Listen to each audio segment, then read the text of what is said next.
बिस्मिल्लाहिर्रहमानिर्रहीम। जेॾो तुंहिंजो नाम बाझब ओॾियाई मङा, जेॾो तुंहिंजो नाम बाझब ओॾियाई मङा, रिय थंभे रिय थूणिए तूं छपर तूं छांव, आऊं कुॼाड़ो कहाँ तोखे मालूम सबकी। अस्सलाम वालेकुम। मुंहिंजा तमामु नाज़रीन, उम्मीद करियां थी तव्हां सभु बिल्कुलु ठीकु हूंदव। खोड़ सारियूं दुआऊं अवां सभिनीनि जे लाइ, नेक तमन्नाऊं अवां सभिनीनि जे लाइ। ऐं अव्हां जी पंहिंजी मेज़बान ताहिरा जो प्रोग्राम, अव्हां जो पंहिंजो सुबुह मेहरान। अवां सभिनीनि खे सुबुह मेहरान प्रोग्राम में दिलि जी गहराई सां मां भली कार चवां थी। Have a good morning. सुबुह सुबुह जो सलाम अवां सभिनीनि खे क़बूल पवे। अॼु जेॾी महिल मां आयसि पे त हाई व्हीकल्स रोड खां वयूं पे, ऐं पोयां जेको आहे न मूं बाइक ते वेंदे माण्हू ॾिठा पे, त बाइक हलाईंदे जॾहिं सियारे में ख़ासि तौर ते बाइक हलाइजे थी त महिरबानी करे पंहिंजो पाण खे सही प्रॉपर पैक करे पोइ जेको आहे सो बाइक तव्हां हलाईंदा कयो। ऐं बाइक जी सवारी हूअं बि ॾुखी हूंदी आहे, ॿ फीथनि वारी सवारी ॾुखी पाण चवंदा आहियूं, ऐं उहो ॾिसण में बि ॾाढी ॾुखी जेको आहे सवारी लॻंदी आहे। पर अव्हां जेकॾहिं हैबिचुअल आहियो, अव्हांखे बाइक जी आदत आहे, त कन ख़ासि तौर ते ऐं पंहिंजा पेर ऐं पंहिंजे चेस्ट खे सही तरह कवर कंदा कयो। छो त जेकॾहिं तव्हां कननि खे बि कवर नथा कयो, पेर बि तव्हांजा सही कवर न आहिनि, चेस्ट खे बि तव्हां सही कवर नथा कयो, त पोइ जल्दी सां थधि लॻंदी आहे। ऐं हीअ ख़ासि तौर ते जनवरी खे अक्सर न सिंधीअ में चवंदा आहिनि जनवरी जिन महीनो आहे। सो सीअ जे हवाले सां वाक़ई में असां पंहिंजे जेको आहे सो कैलेंडर खे ॾिसंदा आहियूं न, जेको एजुकेशनल असांजो कैलेंडर मिलियल आहे, त उन में असांखे त मोकल मिलंदी आहे। माना विंटर वेकेशन हमेशह सियारे में डिसंबर में थींदी आहे, पर उन खां पोइ ई असां वटि हक़ीक़त में सीउ ईंदो आहे। घणो सीउ जनवरी में पाण सभु जेको आहे उनखे फेस कंदा आहियूं, बर्दाश्त कंदा आहियूं। ऐं हीउ जेको महीनो हुजे थो ख़ासि तौर ते हिन महीने में, इनजे करे असांखां सीउ कोन बर्दाश्त थींदो आहे, छो त असां हैबिचुअल न आहियूं। असांजी बॉडी, असांजो जेको टेम्परेचर घणो गर्मी पद घणो बर्दाश्त करण जे करे हीउ जेको टेम्परेचर आहे असांखे घटि बर्दाश्त थींदो आहे। ऐं पोइ जेके नॉर्दर्न एरियाज़ में पहाड़नि ते मथियुनि इलाइक़नि में माण्हू रहंदा आहिनि, उहो बि चयो वेंदो आहे त उहे बि जेको आहे न पंहिंजा कारोबार करण जे लाइ मुख़्तलिफ़ जॻहियुनि ते हलिया वेंदा आहिनि, छो त उते माइनस में टेम्परेचर थी वेंदो आहे, त पोइ उते रहण जी का गुंजाइश हूंदी ई कान्हे का। हर शइ जेको आहे फ्रीज़ थी वेंदी आहे। माइनस में टेम्परेचर माना छा, माना माण्हू उते कोन थो, पखी पखिड़ो उते सर्वाइव कोन थो सघे, सर्वाइव नथो करे सघे। नाज़रीन, खोड़ सारियूं अॼु तव्हांजे प्रोग्राम, अव्हांजो मुंहिंजो पाण सभिनीनि जो प्रोग्राम सुबुह मेहरान में खोड़ सारियूं पाण ॻाल्हियूं कंदासीं। प्रोग्राम में साथ मौजूदु आहे टपाल मेज़बान जो। टपाल मेज़बान सिंध जी नंबर 1 चांहि वापसि खणी आई आहे पंहिंजे सारिफ़ीन जे लाइ सभ खां वॾी कैंपेन। टपाल मेज़बान जश्न जमालो जो को बि पैक वठो, पंहिंजी मालूमात पैकेट ते ॾिनल कोपन में दाख़िल कयो, घर जे वेझो टपाल मेज़बान जश्न जमालो जे ड्रॉप बॉक्स में विझो। तव्हां मौक़ियो हासिलु कयो टीवी गेम शो टपाल मेज़बान जश्न जमालो जो। तव्हां बि हिसो बणिजी सघो था, तव्हां बि खटे सघो था खोड़ सारा क़ीमती इनाम। ऐं टपाल मेज़बान जश्न जमालो जो जेको टीवी शो आहे उहो तव्हांजनि पंहिंजनि शहरनि में थींदो आहे, मुख़्तलिफ़ शहरनि में थिए थो, ऐं डिफरेंट स्क्रीन्स ते तव्हांखे ॾेखारण जे लाइ मिलंदो आहे। ॾाढो ज़बरदस्त ही शो थी रहियो हूंदो आहे, ऐं तव्हां सभु बि ॾाढो सुठे तरीक़े सां, ॾाढो इंट्रस्ट सां हिन शो में शामिलु थियो था, गेम्स में पार्टिसिपेट कयो था, ऐं तव्हांजा सुठा इनाम बि निकिरनि था। सो तव्हां बि शामिलु थी सघो था। जेके असांजा ॾिसंदड़ शामिलु न थिया आहिनि, त तव्हां बि मां तरीक़ेकार ॿुधायो त हिन कैंपेन जो हिसो कीअं बणिजी सघो था। सो ॾाढो ज़बरदस्त ही जेको आहे सो शो अथव, हिन में ज़रूरु शामिलु थिजो। ॻाल्हि मूं कई पे ट्रैफ़िक जी, जॾहिं सुबुह जो घर खां निकिरिजे थो, ऐं ख़ासि तौर ते जेके बाइक हलाए रहिया हूंदा आहिनि, त जेका हाई व्हीकल हूंदी आहे न, ख़ासि तौर ते ट्रक्स जेके वञी रहियूं हूंदियूं आहिनि, उहा पथरनि जी भरियल ट्रक हुजे, सिरुनि जी भरियल ट्रक हुजे, त उन खां थोरो मुफ़ासिले ते ज़रूरु हलाईंदा करियो। ऐं असां अक्सर जेको आहे सो नंढा वॾा केसिस ॾिसंदा आहियूं, नंढा वॾा एक्सीडेंट्स जेके थींदा आहिनि, थोरी गिफ़लत जे करे ज़ाहिरी ॻाल्हि आहे उहो एक्सीडेंट जेको आहे सो पाण सभिनीनि जे साम्हूं ईंदो आहे। ऐं रोड मैनेजमेंट पाण सभु ॼाणूं था त असां वटि न आहे लाइसेंस जेको आहे सो घणे भाङे जेके ड्राइवर हज़रात आहिनि उन्हनि वटि कोन हूंदो आहे, या अव्हां जॾहिं ड्राइविंग कयो था त तव्हांजी निंड पूरी कोन हूंदी आहे, ऐं सुबुह सुबुह जो ड्राइविंग करणु जल्दी सां पंहिंजे जिते वञिणो आहे उते तव्हांखे पहुचणो हुजे थो, ऐं वेंदे वेंदे रस्ते ते पाण जेको आहे न खोड़ सारा ईअं ट्रकुनि जे पोयां लाइन्स लिखियलु हूंदियूं आहिनि शाइरी जूं, या सुहिणा सुख पढ़ंदा बि वेंदा आहियूं। पर हिकिड़ी ॻाल्हि हमेशह मूंखे सुठी लॻंदी आहे पढ़ंदे, त देरि सां पहुचणु वधीक बहितर आहे न पहुचण खां। सो जेकॾहिं देरि बि थी वञे थी त थोरो सब्र सां, थोरो काम ऐं कूल थी करे पोइ वेंदा कयो। ॿार यकीनन स्कूल वञी चुका हूंदा आहिनि, हिन महिल जो जेको टाइम हूंदो आहे न 10 बजे जो, त सभु स्कूल्स में पंहिंजे क्लासिस में पढ़ी रहिया हूंदा। ऐं असांजी जेके वधियूं पंहिंजे ॿारनि खे तयारु करे सुबुह जो मोकिलिनि थियूं। ज़ाहिरी ॻाल्हि आहे सुबुह जो उथणु ऐं प्रॉपर टाइम सां उथणु, ॿारनि जो ब्रेकफास्ट तयारु करणु, उन्हनि खे प्रॉपर हिकिड़ो किट में मोकिलणु ॾाढी वॾी ज़िमेदारी हूंदी आहे। ऐं तव्हां एॾो ख़ूबसूरत तरीक़े सां सभु कमु करियो थियूं, पंहिंजे ॿारनि खे सही प्रॉपर स्कूल मोकिलियो थियूं। ऐं उनखां पोइ बि घर जा कमकार, बेशक घर में जेको आहे सो कम वारी का माई हुजे, पर उनखे बि गाइड करण वारी, उनखे बि सही कमु ॿुधाइण वारी, या उनखे बि ऑब्ज़र्व करण वारी, उनखे ॾिसण वारी जेका हूंदी आहे, उन घर जी औरत ई हूंदी आहे न, ॿियो केरु थो थी सघे। त उन औरत जी जेका ज़िमेदारी हूंदी आहे उहा शायदि डबल थी वेंदी आहे। मूंखे ईअं लॻंदो आहे त घर में जेका माई कमु करे थी न, त जी रिस्पॉन्सिबिलिटी अञा वधी वेंदी आहे। त तव्हां उनखे ऑब्ज़र्व बि कंदा आहियो, ॾिसंदा पिया आहियो छा सही कमु करे थी, हीउ कमु बि कराइणो आहे, फलाणो कमु रहिजी वियो आहे, कल्ह ई कोन कयो हुयईं, काल्ह वारो कमु बि अॼु हुनखे चवणो आहे। ऐं ॿी ॻाल्हि त घर में जॾहिं तव्हां उहा माई रखो था न पंहिंजे कमकार जे लाइ, त महिरबानी करे थोरो माना पंहिंजे घर भातियुनि वांगुरु हुनखे बि ट्रीट कंदा कयो। जेकॾहिं पंहिंजे ॿारनि खे स्कूल मोकिले चुका आहियो, पाण बि नाश्तो कयो, तयारु कयो पिया पंहिंजे लाइ, जेकॾहिं हिकिड़ी नंढी प्लेट हुनजे लाइ बि ठाहे छॾी त को वॾो मसइलो कोन आहे। कॾहिं कॾहिं जेको आहे सो सुठो बि लॻंदो आहे, माण्हू अकेलो अकेलो खाईंदो आहे न, त उहो सुठो कोन लॻंदो आहे। ॿ टे ॼणा जेको आहे सो गॾु वेही जॾहिं ब्रेकफास्ट कंदा आहियूं ऐं लंच हुजे डिनर हुजे, गॾु वेही कंदा आहियूं त अञा वधीक सुठो लॻंदो आहे। अकेलो खाइणु हूअं बि चयो वेंदो आहे त असांजी हुज़ूर पाक सल्लल्लाहु अलैहि वसल्लम जिन जी सुनत में बि इहा ॻाल्हि कोन आहे। पाण जेको आहे सो जॾहिं बि खाईंदा हुया ऐं दस्तरख़्वान ते तशरीफ़ फरमा थींदा हुया त कंहिं न कंहिं हिसाब सां गुरनि खे चवंदा, जेतिरा बि हूंदा उन्हनि खे गॾु विहारींदा हुआ, या जेकॾहिं कोई हिकु ॿ वेठो आहे त हुननि खे दावत ॾींदा हुआ बाक़ाइदा, त तव्हां अचो ऐं अची करे मूंसां गॾु खाओ। अक्सर तव्हां बि नोट कयो हूंदो, पाण अकेलो वेही करे कॾहिं खाईंदा आहियूं न, त ईअं थींदो आहे त मानी घणी कोन वणंदी आहे, या खाई थोरी माना बचाए छॾंदा आहियूं। हासेकार बि पाण जेको आहे न ॿ चारि गिर थोरा घटि बि खाई छॾींदा आहियूं, पर गॾु जॾहिं खाईंदा आहियूं त हुन गॾु खाइण में जेका आहे असां उहा बरकत ज़रूरु हूंदी आहे। त पोइ वरी पाण जेको आहे न अञा ॿ शयूं वधीक सुठियूं लॻंदियूं आहिनि। पर हिकु शइ जेका मूंखे यादि आहे, वैन आई वॉज़ इन 5th क्लास और 6, त असांजे लेसन में हूंदो हुयो न त अव्हां जेको आहे न सिंपल वेस्टेज खां बचो। हाणे सिंपल वेस्टेज खां बचणु छा आहे, जेकॾहिं इहो पुछो वञे त यानी असां घर में जेकॾहिं खाध खुराक जेका तयारु करियूं था, ऐं फूड जेको असां पंहिंजो तयारु कयूं था, फूड खे विञाइण खां तव्हां पंहिंजो पाण खे बचायो। 3 खां 4 भाॼियूं तव्हां तयारु कयूं आहिनि, तव्हां बिरयानी बि तयारु कई आहे, तव्हां कोफ्ता बि तयारु कया आहिनि, तव्हां कबाब बि तयारु कया आहिनि, तव्हां रायतो बि तयारु कयो आहे, सैलेड बि तयारु कयो आहे, त उनखां इलाही बहितरु हूंदो आहे त असां जेको आहे न 2 शयूं जेकॾहिं तयारु कयूं, 3 शयूं हुज़ूर पाक सल्लल्लाहु अलैहि वसल्लम जिन पाण पंहिंजी ज़ुबानी फरमायो आहे त 3 जेके खाधा हिकु जॻह ते फैलाइनि न, त उहो सिंपल वेस्टेज हूंदो आहे। यानी सादे तरह ईअं चइजे त तव्हां जेको आहे न खाध खुराक खे विञाए रहिया आहियो। ऐं अक्सर पाण ॾिसंदा बि आहियूं त सुबुह जे टाइम ते जॾहिं पाण उथंदा आहियूं त पंहिंजे किचन में जेके प्लेट्स पयूं हूंदियूं आहिनि, खाधो हुन में बची पवंदो आहे, पाण हिकु साइड ते बि उहो कोन कंदा आहियूं। ऐं उहो जॾहिं डिशेस जॾहिं वॉश कंदा आहियूं राति जे टाइम ते या मॉर्निंग टाइम ते, तव्हां सॼो सभु शयुनि खे साफ़ु कयो था, त पोइ उहे शयूं जेको आहे सो वेस्ट थींदियूं आहिनि। बहितरु हुजे थो त शयुनि खे साइड ते करे ऐं कंहिं ज़रूरतमंद ताईं पहुचाइजे। ऐं अव्हां जेकॾहिं सुठियुनि जेको आहे सो इलाइक़नि में रहो था, सुठियूं सोसाइटी आहिनि, तव्हांजूं सोसाइटीज़ ठहियल आहिनि। अक्सर पाण ॾिसंदा आहियूं बेंगलोर सिस्टम ऐं सोसाइटीज़ जो जेको सॼो सिस्टम ऐं सेटअप पाण खे ॾिसण लाइ ईंदो आहे, मैनेजमेंट जो सिस्टम उहो सुठो नज़र ईंदो आहे। ऐं हर को जेको आहे सो बेंगलोर में रहंदो आहे त अव्हां केॾे कुझु मोकिले बि कोन सघंदा आहियो, छो त उतां जो उहो रवाज ई कोन हूंदो आहे न। ईअं चई सघूं था त ॻोठनि में या नंढा नंढा जेके पाड़ा हूंदा आहिनि उन्हनि में इहो रवाजु हूंदो आहे, वॾनि सोसाइटीज़ में इहा शइ असांखे नज़र कोन ईंदी आहे। त उते जेको आहे सो जिथे तव्हांजा गार्ड्स वग़ैरह वेठल आहिनि, तव्हां ओसी ताईं त खाधो पहुचाए सघो था, तव्हां उन्हनि ताईं जेकॾहिं फूड पहुचायो था त तव्हांजो वेस्ट नथो थिए।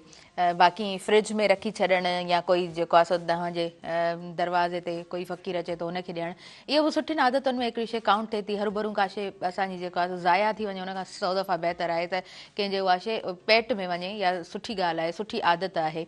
ऐं मूंखे ईअं बि लॻंदो आहे त जेकॾहिं इंसानु जेको आहे न का शइ 2 शयूं ॾेई रहियो हूंदो आहे न, त उनजो वरी अजुर बि ओतिरो ई हूंदो आहे। ऐं हीउ महीनो बि एॾो ख़ूबसूरत आहे, असां जेकॾहिं इस्लामिक महीने जी ॻाल्हि कयूं था त बयानु थियल आहे रिवायतुनि में, त अव्हां जॾहिं ॾियो था न 4 खजूं बि जेकॾहिं खजूर जा दाणा बि तव्हां ॾियो था न त उहे तव्हांखे 40,000 थी मिलनि था त इहो ॾिसो इहा बरक़त आहे। ऐं हुज़ूर पाक सल्लल्लाहु अलैहि वसल्लम हूअं बि सदके ॾियण बाबति ख़ैरात ॾियण बाबति जेको आहे सो पाण हमेशह जेको आहे सो ख़ूबसूरत अंदाज़ में सम्झायो अथऊं। इहे सम्झाणियूं आहिनि असां इंसाननि जे लाइ त असांखे जेको आहे सो सुठा अमल जेको आहे करणु घुरिजनि। ऐं हूअं बि पाण मञंदा आहियूं त असां जॾहिं जेको बि पॉज़िटिविटी सां हलंदा आहियूं या सुठो पाण अमल कंदा आहियूं त हुनजो असर बि ज़रूरु हूंदो आहे। हिकु ॾींहुं अॻु में मां प्रोग्राम कंडक्ट कयमि त असांजा जेको गेस्ट आहिनि उन्हनि हिकिड़ी ॻाल्हि ॾाढी ख़ूबसूरत कई त इंसानु जेको आहे न जॾहिं सॉफ्टली ॻाल्हाईंदो आहे, जॾहिं प्यार ऐं मुहबत सां ॻाल्हाईंदो आहे त तमामु मुश्किल कम बि आसानी सां थी वेंदा आहिनि। ऐं वाक़ई में इहा ॻाल्हि बिल्कुलु ठीकु आहे ऐं इहा साइकोलॉजी बि आहे। हिकिड़े ॿार खे जॾहिं तव्हां दड़को ॾेई ऐं हिकिड़े कुंड ते विहारींदव न, मजाल आहे उहो ॿारु हिकु कुंड ते वेहे, हिकु पासे खां वेही रहे, उहो मुसलसिल रोईंदो, उहो मुसलसिल ज़िद कंदो ऐं उहो जेको आहे न पंहिंजी मर्ज़ी हलाइण जी कोशिशि कंदो। पर उन ई ज़िद्दी ॿार खे, उन ई कावड़ वारे ॿार खे तव्हां प्यार सां मुहबत सां सम्झाईंदव त उहो तव्हांजी ॻाल्हि खे मञंदो बि, उन ते अमल बि कंदो। त प्यार ऐं मुहबत ऐं मिठास में जेको आहे न इहो शायदि कुदरती हिकिड़ो जादू ज़रूरु आहे त अव्हांजी जेका ॻाल्हि आहे उहा अॻिले माण्हू खे सम्झ में ईंदी आहे। नाज़रीन, पाण खोड़ सारियूं ॻाल्हियूं कयूं था अॼु जे प्रोग्राम में ऐं अॼु जे प्रोग्राम में पंहिंजनि महिमाननि खे बि शामिलु कयूं था ऐं थोरो लिटरेचर जे हवाले सां अॼु जे प्रोग्राम में डिस्कस कंदासीं। पर वक़्तु थी वियो आहे शॉर्ट कमर्शियल ब्रेक जो। सो ब्रेक जी तरफ़ अॻियां वधूं था। प्रोग्राम में साथ मौजूदु आहे टपाल मेज़बान जो। टपाल मेज़बान सिंध जी नंबर 1 चांहि वापसि खणी आई आहे पंहिंजे सार्फ़िन जे लाइ सभ खां वॾी कैंपेन। टपाल मेज़बान जश्न जमाल जो को बि पैक वठो, पंहिंजी मालूमात पैकेट ते ॾिनल कोपन में दाख़िल कयो, घर जे वेझो टपाल मेज़बान जश्न जमाल जो ड्रॉप बॉक्स में विझो ऐं तव्हां मौक़ियो हासिलु कयो। टीवी गेम शो टपाल मेज़बान जश्न जमाल जो हिसो तव्हां बि बणिजी सघो था, खटे सघो था खोड़ सारा क़ीमती इनाम। मुंहिंजे लाइ टपाल मेज़बान चांहि जो कप तयारु थी अची रहियो आहे। नंढिड़ो ब्रेक वठां थी, ब्रेक खां पोइ तव्हां सां गॾु आहियूं। ॾिसंदा रहिजो सुबुह मेहराण।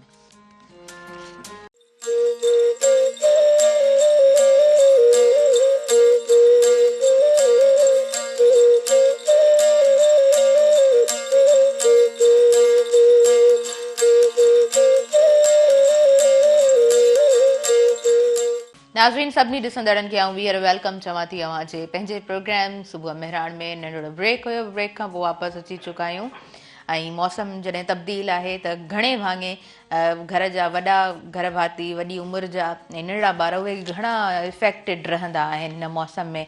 सो हुन हवाले सां प्रोग्राम में डिस्कस कंदासीं। पर थोरो ज़िक्र कंदी हलंदमि त प्रोग्राम में जंहिंजो तावन मौजूदु आहे उन्हनि जो ज़िक्र पाण प्रोग्राम में कंदा आहियूं। टपाल मेज़बान जो साथ मौजूदु आहे। टपाल मेज़बान सिंध जी नंबर 1 चांहि वापसि खणी आई आहे पंहिंजे सार्फ़िन जे लाइ सभ खां वॾी कैंपेन ऐं हिन कैंपेन जो हिसो तव्हां बि बणिजी सघो था, नाज़रीन खटे सघो था अव्हां बि खोड़ सारा क़ीमती इनाम। डॉक्टर इम्तियाज़ चन्नड़ साहब चाइल्ड स्पेशलिस्ट आहिनि ऐं हैदराबाद में सर जो माशाअल्लाह हिकिड़ो सुठो नालो आहे। अव्हांखे सर भली कार चऊं था सुबुह मेहराण प्रोग्राम में। अस्सलाम वालेकुम, have a good morning. Hello Imtiaz Channar साहब, डॉक्टर साहब ठीकु आहियो? जी जी, अल्लाह जो करम आहे, सभु ठीकु ठाक। तव्हांजो आवाज़ घटि पियो अचे। जी डॉक्टर साहब, मुंहिंजो आवाज़ु तव्हांखे थोरो शायदि घटि ईंदो हूंदो, पर मुंहिंजे ख़्याल सां तव्हांखे थोरो क्लियर जेकॾहिं अचे पियो त असां पंहिंजे प्रोग्राम खे अॻियां वधायूं। हा बसि हेसि ताईं ठीकु आहे। जी हा डॉक्टर साहब, तव्हां कीअं आहियो? ठीकु लॻा पिया आहियो? जी जी, अल्लाह जो करम आहे, माशाअल्लाह। बिल्कुलु डॉक्टर ठीकु आहे। साहब, मौसम चेंज आहे ऐं हिन मौसम जो घणे भाङे असरु जेको आहे सो ॿारनि ते थिए थो, वॾी उमिरि जे घर भातियुनि ते थिए थो।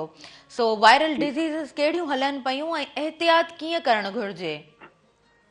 हा जी, इहो जेको आहे सो हिन महिल जीअं जीअं थधि जी मौसम वधंदी आहे त ज़्यादातर हिन जो शिकार जेके तमामु नंढड़ा ॿार हूंदा आहिनि या जेके ओल्ड एज माण्हू हूंदा आहिनि उहे जी हा। हूंदा आहिनि, छाकाणि त हुनमें बर्दाश्त करण जी कैपेसिटी बि घटि हूंदी आहे ऐं हू जेको आहे सो माना सेल्फ जेको आहे सो डिफेंस बि घटि करे सघंदा आहिनि। नंढा ॿार हूंदा आहिनि त पंहिंजे पाण खे उहो कवर बि घटि कंदा आहिनि, या ओल्ड मैन आहे उहे बि पंहिंजे पाण खे माना घटि कंदा आहिनि। त काफ़ी जेके वायरसिस आहिनि जीअं इन्फ्लूएंजा वायरस वग़ैरह आहिनि, कोल्ड वायरस वग़ैरह आहिनि, उहे हिन मौसम में तमामु घणा थींदा आहिनि, जंहिंजे करे पोइ हर ॿिए खां टे माण्हू में जेको आहे सो नज़लो ज़ुकाम थिए थो। ऐं घर में जेकॾहिं कोई हिकिड़े मेंबर खे थिए थो त पोइ उहो उन खां वरी उहो स्प्रेड थी ॿियनि घर जे भातियुनि खे बि जेको आहे सो इन्वॉल्व करे सघे थो।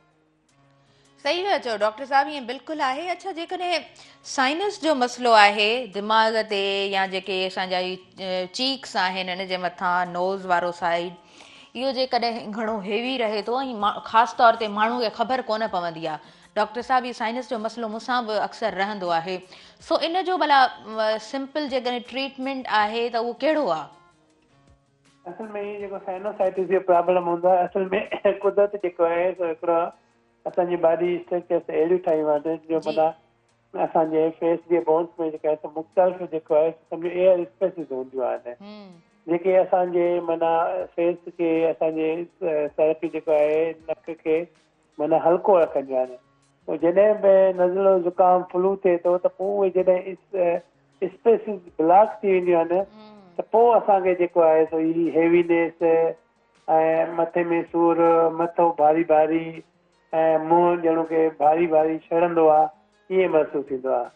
त उनजो सिंपल जेको आहे सॉल्यूशन इहो आहे, हिकिड़ो त असां थधि खां डायरेक्ट जेका कोल्ड एयर आहे हिन खां पंहिंजे पाण खे बचायूं, ऐं ॿियो त माना जॾहिं बि असांजो नक वग़ैरह बंदि थी वञे थो ज़ुकाम जे करे त असां घर वारी जेका स्टीम आहे उहा वठूं, माना विक्स हुन में विझी थोरी स्टीम वठंदासीं त असांजे जॾहिं ही एयरवेज़ माना साह जे नलियूं नक इहो खुली पवंदो त इहो जेको हेवीनेस थिए थो, मथो ॿधो पियो आहे, मुंहुं भारी भारी आहे, त उहो बहितर थी। ठीकु आहे डॉक्टर साहब, इहो त ॾाढो सादो हल तव्हां ॿुधायो आहे त घर में जेको आहे सो बाफ़ वठिजे, स्टीम वठिजे, ऐं उन खां अलावा पंहिंजो पाण खे थधि खां बचाइजे। ॿियो जेको आहे सो थधियुनि शयुनि खां बि डेफिनेटली पाण खे बचाइजे, बॉइल एग्स थी विया, सूप थी वियो, इन्हनि जो बि वाइपो ॾाढो सुठो रहे थो। उन खां अलावा ख़ासि तौर ते जेके नंढड़ा ॿार आहिनि हिन मौसम में जेको आहे सो अक्सर ॿारनि खे ॾिसंदा आहियूं त उन्हनि जो जेको आहे सो नक वेटी हूंदो आहे, आलो ई हूंदो आहे, या चेस्ट जेको आहे उहो ॿार जो हैवी लॻंदो आहे, सो डॉक्टर सां रुजू करणु त बिल्कुलु ठीकु आहे, पर उहे असांजूं अदियूं जेके हिन वक़्तु प्रोग्राम खे ॾिसी रहियूं आहिनि उन्हनि जे लाइ सिंपल छा सोल्यूशन ॿुधाईंदो त घर में कीअं ॿार खे जेको आहे सो न उहो ट्रीट कनि? मुंहिंजो इन्हनि ॿारनि भेनरुनि जे लाइ मैसेज आहे त नंढड़ा ॿार जेके आहिनि उनखे थधि खां भरपूर बचाइनि, ख़ासि करे हुनजो जेको मथो ढकियल हुजे, गरम टोपला वग़ैरह गरम कपिड़ा पातल हुजनि, ऐं उनखे पेरनि में बि जोराबा या सैंडल वग़ैरह पातल हुजे त जीअं ॿार माना खुलियल पेरनि सां फर्श वग़ैरह ते बि न हले, छाकाणि त ॿार खे थोरी बि थधि लॻी वेंदी आहे त पोइ हुनखे नज़लो ज़ुकाम थी वेंदो आहे। जॾहिं बि नज़लो ज़ुकाम थींदो आहे, वायरल थी वेंदो आहे, त पोइ हुन खां पोइ जेको आहे सो इम्पोज़ बैक्टीरियल इन्फेक्शन बि थी वेंदो आहे, ॿारनि खे ब्रोंकियोलाइटिस या नमूनिया थी वेंदो आहे, बुखार थी वेंदो आहे, पोइ वरी घर वारनि जे लाइ बि परेशानी जो बाहिर थींदो आहे। जी हा, बिल्कुलु बिल्कुलु तव्हां सही चओ पिया। अच्छा डॉक्टर साहब, मोस्टली हिन मौसम में पाण ॾिसंदा आहियूं त घणो जेको आहे न स्किन प्रॉब्लम बि रहे थो, उहो तव्हांजे पेरनि में ख़ारिश हुजे या स्किन में जेको आहे सो ड्राइनेस जे करे शायदि घणी इचिंग रहे थी, उन जे लाइ सादो हल कहिड़ो आहे? जेकॾहिं असां घणे भाङे माण्हू जेको आहे सो डॉक्टर ॾे वञण खां घबराईंदा पिया आहिनि, हालांकि सीज़नल जेके हुजनि थियूं डिज़ीज़िस उन में डॉक्टर ॾे वञणु ॾाढो सुठो रहे थो, पर तव्हां डॉक्टर आहियो, तव्हां सुठे तरीक़े सां गाइड बि करे सघो था। जीअं की हाणे चमड़ी जी जेके काफ़ी बीमारियूं आहिनि जेके सिर्फ़ु ड्राइनेस जे करे थींदियूं आहिनि, खुश्की जी करे जेको आहे काफ़ी थींदियूं आहिनि, त उनजे लाइ बहितर इहो आहे त माण्हू पंहिंजी स्किन खे, चमड़ी खे जेको आहे त मॉइस्ट रखे, हल्को नॉर्मल तेल वग़ैरह लॻाए त जीअं हुनजी खुश्की ख़तमु थिए। ॿियो मुख़्तलिफ़ इन्फेक्शन हूंदा आहिनि जेके मुख़्तलिफ़ मौसम में वधीक ईंदा आहिनि, जीअं स्केबीज़ आहे, स्केबीज़ तमामु घणी कॉमन हूंदी आहे हिन मौसम में, ऐं उनजो ॿिए जेकॾहिं घर में हिकिड़ो भाती वठिजी थो वञे त साॻी टावल, साॻी चादर, साॻी साबुण इस्तेमालु करण सां वरी ॿिया बि घर जा भाती वठी वञनि था, ऐं जॾहिं हिकिड़ो घर जी भाती इन्वॉल्व थी थो वञे त पोइ सभिनी खे जेसिताईं ट्रीटमेंट न वठंदा तेसिताईं जेका आहे सो हू सही कोन थींदो, को बि घर जो भाती सही कोन थींदो। ॿियो मुख़्तलिफ़ माना डर्मेटाइटिस जेको एलर्जिक डर्मेटाइटिस उहा बि जेका आहे सो हिन मौसम में तमामु घणी थींदी आहे। बिल्कुलु जी जी डॉक्टर साहब, उन खां अलावा जेको आम सोप यूज़ कया वेंदा आहिनि न, जेकॾहिं तव्हांजो हिक खां ॿ सोप जेको आहे सो उहो हर कोई उन्हनि खे इस्तेमालु करे थो, त उन्हनि जो बि छो त हार्श बि हूंदा आहिनि मार्केट में जेके पैक तव्हां वठी था अचो उन्हनि जी जेको आहे हार्शनेस जे करे बि घणो स्किन खे मुंहिंजे ख़्याल सां नुक़सानु पहुचंदो आहे। जी जी बिल्कुलु, जेके वरी घणा घर में जेके मुख़्तलिफ़ असां केमिकल्स क्रीम्स वग़ैरह इस्तेमालु कंदा आहियूं उहे फेयरनेस लाइ या ॿिए कंहिं शइ जे लाइ जी हा उहे बि अवॉइड घणियूं इस्तेमालु कनि छो की हुनमें बि मुख़्तलिफ़ क़िस्म जा केमिकल्स हूंदा आहिनि। तो हर कंहिं माण्हू जी पंहिंजी चमड़ी आहे न, पोइ कंहिंखे का सूट करे थी कंहिंखे नथी करे, जेकॾहिं कंहिंखे थी करे त उनजी एलर्जी थी वेंदी आहे। जी हा डॉक्टर साहब, उन खां अलावा मां चाहींदसि त अॼु जे प्रोग्राम में ही जेको सेगमेंट पाण करियूं पिया बि प्रोग्राम में असांजो साथ ॾियो पिया शामिलु थिया आहियो, ख़ासि तौर ते असां जेको आहे न नक जी बीमारियुनि बाबति बि ॻाल्हाईंदासीं छो त नंढा ॿार हुजनि या उहो एडल्ट हुजे, कॾहिं कॾहिं डॉक्टर्स ॿुधाईंदा आहिनि त घणो जेको आहे सो अंदरूनी जेको ज़ुकाम थिए थो ऐं घणो जेको फ्लो सां उहो ज़ुकाम रहे थो, नक जी हॾी बि वधियल हूंदी आहे या कॾहिं कॾहिं जेको आहे सो रेशिस बि थी वेंदा आहिनि, अक्सर जेको आहे सो इचिंग रहंदी आहे, अक्सर जेको आहे सो ख़ारिश रहंदी आहे, त इन जो प्रॉपर हल छा हूंदो आहे? छा सिर्फ़ु ऑपरेशन ताईं पहुचणो हूंदो आहे, पोइ ई तव्हांखे उहो प्रॉपर हल मिले थो या उन जो ट्रीटमेंट बि हुजे थो? अॼु हाणे एलर्जी जेको एलर्जिक इन्फेक्शन आहे, एलर्जी जो मक़सदु आहे त माना कंहिं बि शइ जे ख़िलाफ़ बॉडी जो जेको रिएक्शन आहे, त एलर्जी जंहिं बि क़िस्म जी हुजे उनजो एहतियात सिर्फ़ु वाहिद इलाजु आहे। बाक़ी जेको तव्हां चयो था जेको नक जी हॾी वग़ैरह वधी हुजे त पोइ उनजो त एग्ज़ैक्टली लाज़मी ऑपरेट कराइणो पवंदो जेकॾहिं कंहिंजे नक जी हॾी वधे थी। बाक़ी जेतिरा बि एलर्जिक रिएक्शन आहिनि उन्हनि जो वधि में वधि माण्हू एहतियात कंदो त उहे थींदा कोन। हा, वंस उहे थी वञनि था त उनजी बि सादी सादी मयस जेके आउं तव्हांखे ॿुधायमि उहे असां वठंदासीं त बहितर थी वेंदो। सही, ठीकु आहे डॉक्टर साहब। ऐं मां आम जेको आहे सो फीवर जो बि पुछणु चाहींदमि छो त जनवरी हुजे ऐं घर में को भाती उहो बीमार न थिए इहो पॉसिबल न हूंदो आहे। डिसंबर, जनवरी, फेब इहे महीना ई अहिड़ा हूंदा आहिनि त को न को घर जो भाती उनखे फीवर थिए थो या फ्लू थिए थो, त इहे नंढा नंढा जेके आहिनि प्रॉब्लम्स रहनि ई था। त हिननि जो मुदो छा हूंदो आहे? आम बुखार जो केतिरो मुदो थिए थो या फ्लू जो केतिरो टाइम पीरियड रहे थो? भेण, मोस्टली जेके वायरल इन्फेक्शन हूंदा आहिनि त उहे 3 डेज़ में बहितर थी वेंदा आहिनि। हा, अगरि जेकॾहिं बैक्टीरियल इन्फेक्शन आहे जीअं फेरेंजाइटिस आहे, टॉन्सिलाइटिस आहे, नमूनिया आहे, उनखे 5 खां 7 ॾींहं लॻी वेंदा आहिनि। बाक़ी जेको वायरल इन्फेक्शन आहे उहो 3 ॾींहंनि खां पोइ बहितर थी वेंदो आहे माण्हू।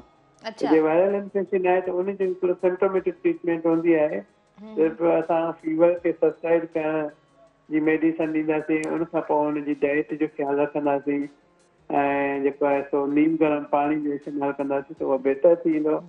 हा, जेकॾहिं बैक्टीरियल इन्फेक्शन आहे जीअं फेरेंजाइटिस आहे या टॉन्सिलाइटिस आहे त पोइ उनजी वरी प्रॉपर माना एंटीबायोटिक ट्रीटमेंट हूंदी। सही, एंटीबायोटिक जो ट्रीटमेंट माना पूरो प्रॉपर तव्हांखे डोज़ वठणो थो पवे।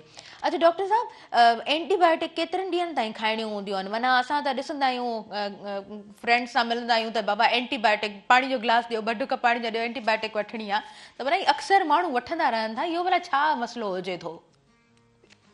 असल में एंटीबायोटिक हिकिड़ो जॾहिं प्रॉपर को बि इन्फेक्शन आइडेंटिफाई थिए थो हिनखे ही इन्फेक्शन आहे त पोइ हर कंहिं मुख़्तलिफ़ इन्फेक्शन जी मुख़्तलिफ़ ड्यूरेशन हूंदी आहे एंटीबायोटिक जी। पर मोस्टली जेके कॉमन इन्फेक्शन हूंदा आहिनि, रेस्पिरेटरी इन्फेक्शन आहे, HGI इन्फेक्शन आहे या UTI आहे, यूरिनरी ट्रैक्ट इन्फेक्शन आहे, त उन्हनि जी ट्रीटमेंट 5 खां 7 ॾींहं ताईं हूंदी आहे। सही सही सही, वधीक न आहिनि खाइणियूं छो त ज़ाहिरी ॻाल्हि आहे एंटीबायोटिक जो बि हिकिड़ो पंहिंजो त असरु हुजे थो न। जी जी, हुनजो वरी साइड इफेक्ट बि हूंदो आहे। पोइ सर्टेन कुझु इन्फेक्शन आहिनि जीअं मेनिंजाइटिस वग़ैरह आहे, पोइ उनमें असां 14 खां 21 ॾींहं में ट्रीटमेंट ॾींदा आहियूं, पर उहो माना घटि माना जेके ॿार हूंदा आहिनि, हज़ारनि में के 1-2 ॿार हूंदा आहिनि जंहिंखे मेनिंजाइटिस थींदो आहे त पोइ उनखे असां जी हा।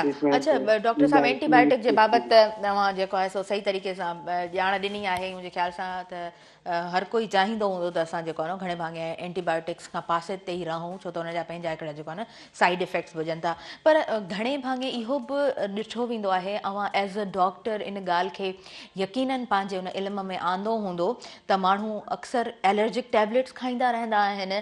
उहो छा केतिरो टाइम पीरियड हुजणु घुरिजे उन एलर्जिक एलर्जिक टैबलेट्स खे वठण जो केतिरो जेको आहे सो डॉक्टर सां कनेक्ट रहणो हूंदो आहे इन बाबति थोरो क्लियर कजो।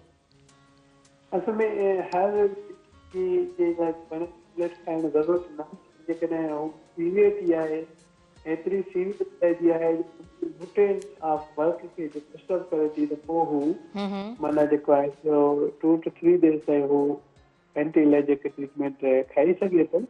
ठीकु आहे। बाक़ी लॉन्ग टर्म जे लाइ खाइण सां कोई बि ख़ासि फ़ाइदो कोन थींदो आहे। छो त डॉक्टर साहब हिकदमि जेकॾहिं नक वहे थो तव्हां एंटी एलर्जिक हिकदमि सां तव्हांजो नक बंदि थी वेंदो त उहो वधीक तव्हांजो पैसो। जी हा डॉक्टर साहब मूं त इन तरह बि पढ़ियो आहे त एलर्जिक टैबलेट्स तव्हां जेकॾहिं बार बार खाओ था तव्हांखे जेकॾहिं का एलर्जी हुजे थी त उन सां जल्दी सां इम्यूनिटी सिस्टम जेको आहे उहो तव्हांजो वीक थियणु शुरू थिए थो। बिल्कुलु हर मेडिसन ॾिसो मेडिसन भले पेनाडॉल हुजे एंटी एलर्जिक हुजे एंटीबायोटिक हुजे ही हिकिड़ो केमिकल्स आहिनि।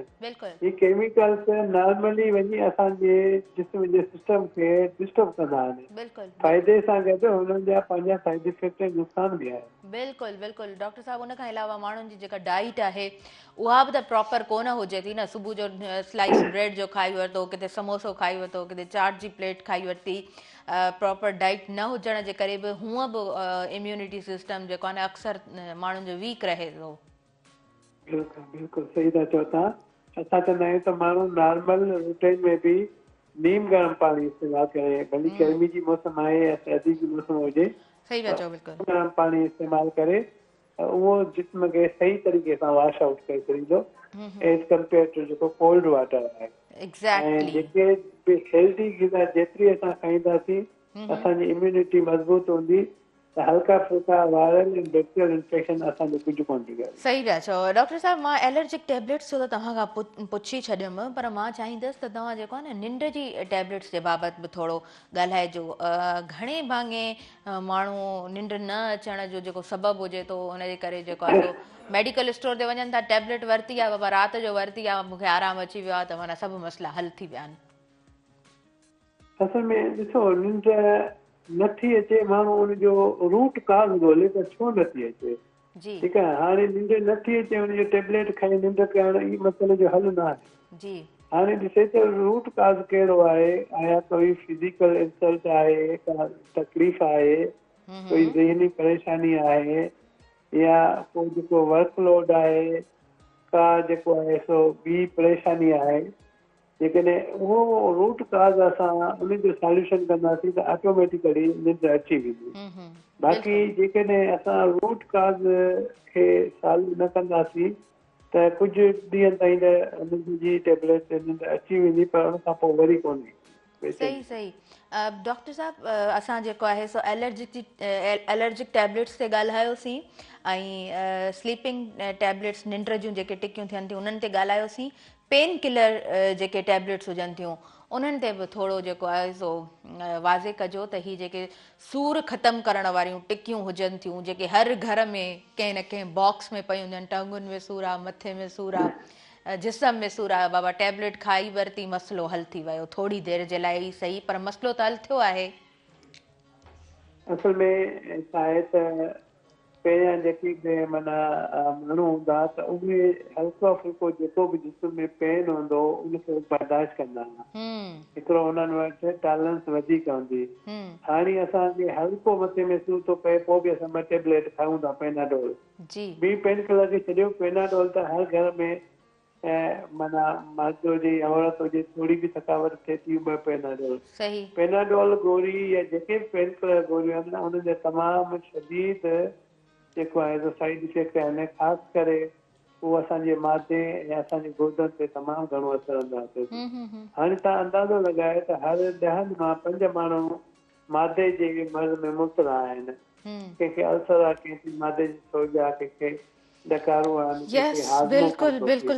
इहो सिर्फ़ु इन जे करे जो असां माना मिसयूज़ कयूं था पेन किलर जो मिसयूज़ कयूं था थोरे घणे ते सेल्फ मेडिकेशन करे सम्झूं था त माना असां पाण डॉक्टर आहियूं ऐं पंहिंजो इलाही बिल्कुलु जी डॉक्टर साहब thank you so much Imtiaz Channar साहब तव्हां असांखे टाइम ॾिनो ऐं आहिनि त ई आम नंढियूं नंढियूं ॻाल्हियूं त बाबा सूर जी टैबलेट एलर्जी जी टैबलेट असां खणी वरितीसीं निंड जी टैबलेट पर हिन जा पंहिंजा साइड इफेक्ट्स थियनि था ऐं हिन खां अलावा ॿारनि जूं जेके ही वायरल डिज़ीज़िस हिन वक़्तु आहिनि उहे एडल्ट जो मसइलो हुजे या वॾी उमिरि जे माण्हुनि जो इहो मसइलो हुजे त इहे सभु पाण सभिनीनि जा ई मसइला आहिनि हिननि ते पाण ॻाल्हायोसीं तव्हांजी महिरबानी सुबुह में राण प्रोग्राम में तव्हां असांखे टाइम ॾिनो ॾाढी सुठियूं काराइतियूं ॻाल्हियूं थियूं डॉक्टर साहिबु कुझु ॾींहंनि में इनशाला तव्हांखे ज़रूरु मधु कंदासीं ऐं तव्हां सां बाक़ाइदा प्रोग्राम कंदासीं मुख़्तलिफ़ शयुनि ते पाण डिस्कस कंदासीं डॉक्टर इम्तियाज़ चन्नड़ साहिबु ॾाढा सुठा हिकिड़ा डॉक्टर चाइल्ड स्पेशलिस्ट ऐं माशाल्लाह हैदराबाद में जेको आहे न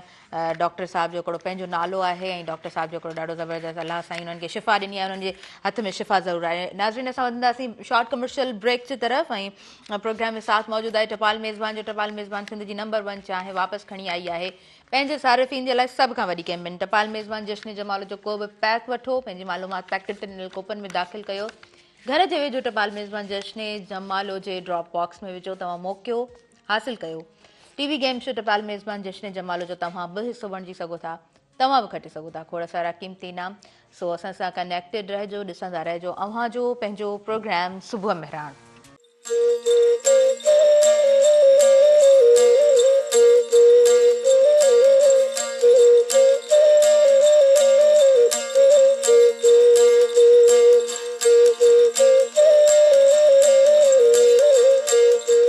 नाज़रीन सभिनी ॾिसंदड़नि खे आउं ॿीहर वेलकम चवां थी अव्हां जे पंहिंजे प्रोग्राम सुबुह मेहरान में जंहिंसां दावन मौजूदु आहे टपाल मेज़बान जो टपाल मेज़बान सिंध जी नंबर 1 जो आहे वापसि खणी आई आहे पंहिंजे सारिफ़ीन जे लाइ सभ खां वॾी कैंपेन टपाल मेज़बान जश्न जमालो जो को बि पैक वठो पंहिंजी मालूमात पैकेट ते ॾिनल कोपन में दाख़िल कयो घर जे वेझो टपाल मेज़बान जश्न जमालो जे ड्रॉप बॉक्स में विझो ऐं तव्हां मौक़ियो हासिलु कयो टीवी गेम शो टपाल मेज़बान जश्न जमालो जो हिसो तव्हां बि बणिजी सघो था तव्हां बि खटे सघो था खोड़ सारा क़ीमती इनाम प्रोग्राम जॾहिं मां शुरू कंदी आहियां त हमेशह जेको आहे सो को न को बेत जेको आहे न ज़हन में हूंदो आहे लतीफ़ सरकार जो दुआई बेत हूंदा आहिनि त उहो ॿिनि सटुनि जो बेत जेको आहे न पढ़ी पोइ प्रोग्राम खे शुरू कंदी आहियां पोइ स्क्रीन जो प्रोग्राम हुजे या कंहिं बि स्टेज जो को बि प्रोग्राम हुजे त 2 सिटूं ज़रूरु मां पढ़ंदी आहियां त अॼु मूं पढ़ियो ई बेत जेॾो तुंहिंजो नाव बाजब ओॾियाई मङा त इन जी मीनिंग एॾी ख़ूबसूरत आहे ऐं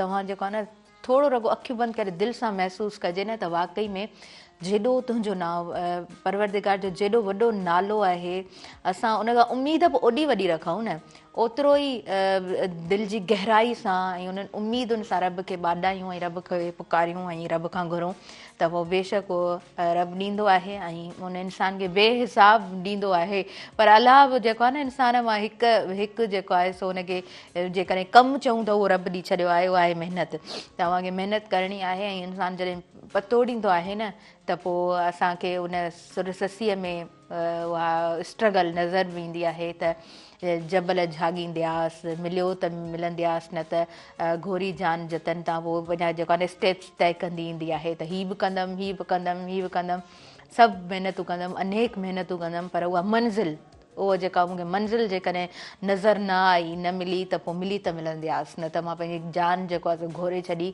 ऐं घोरी जान जतन तां त हिन में हिकिड़ो वॾो जेको आहे सो मैसेज नज़र अचे थो ऐं हमेशह स्कॉलर्स बि जॾहिं हिन ते ॻाल्हाईंदा आहिनि ऐं उहा जेका जॾहिं पॉइंट ईंदी आहे न मिली त मिलंदी आसि त पोइ उते असां जेको आहे न पंहिंजी मंज़िल खे रखंदा आहियूं हर आम माण्हू जेकॾहिं पंहिंजी मंज़िल खे उन नज़र में रखे थो ऐं उन जे लाइ महिनत करे थो स्ट्रगल करे थो पोइ उनजे रस्ते जा जेके कंडा आहिनि उनजे रस्ते जा जेके पथर आहिनि हलंदे जॾहिं हुनजे पेरनि में लिफूं थियनि थियूं हलंदे जॾहिं हुनजे पेरनि मां रतु निकिरे थो पर उन्हनि मुश्किलातुनि खे बि जॾहिं हू गुल सम्झे थो उन्हनि कंडनि खे बि जॾहिं हू गुलाब जूं पंखड़ियूं सम्झी उते हले थो त पोइ वक़्तु ईंदे जॾहिं हुनखे पंहिंजी मंज़िल मिली थी वञे त पोइ यकीननि उहे जेके आहिनि न तमामु मुश्किलातूं उन जूं सभु तकलीफ़ूं उन ॾुख सूर ऐं उहो जेको आहे न मुस्कुराहट में उहो ख़ुशी में सभु तब्दील थियो वञनि पिरे सुमरो साहिबा सां जेको आहे सो अक्सर असांजे प्रोग्राम्स में कनेक्टेड रहियूं आहिनि ऐं पिरे जो जेको कमु आहे उहो हिकु सियासी पहलू बि उनजे जेको आहे न इंट्रोडक्शन में काउंट थींदो आहे पिरे जो कमु हमेशह मां ॾाढो ज़बरदस्तु ॾिसंदी आहियां ऐं पिरे असां सां कनेक्टेड आहे हुनखे मां वेलकम चवंदमि सुबुह मेहरान प्रोग्राम में हेलो अस्सलाम वालेकुम हा तारा कीअं आहियो ठीकु आहियो जी पिरे मां बिल्कुलु ठीकु आहे तव्हां ॿुधायो ख़ुशि लॻा पिया आहियो ठीकु आहियो बिल्कुलु ठीकु, फर्स्ट क्लास। ज़बरदस्त। अच्छा, सियारो भला कराचीअ में आयो आहियूं, रॻो ॿुधंदा आहियूं त सियारो कराचीअ में बीहंदो आहे। तव्हां ॿुधायो कीअं आहे सियारो कराचीअ में? कराचीअ में तमामु घणो सीउ, अॼु तमामु शदीद सीउ आहे अच्छा ऐं हिते जेको आहे सियारे वारो ई मंज़र आहे। हिन वक़्तु ताईं मौसम तमामु घणी थधी आहे, जी, इन करे ख़ुशी बि थिए थी त कराचीअ में सियारो आयो आहे। ज़बरदस्त ज़बरदस्त, सही आहे। माना कराची वारा वारा सीउ खे इंजॉय कयो, रॻो ॿुधंदा आहियो त सीउ बीहंदो आहे।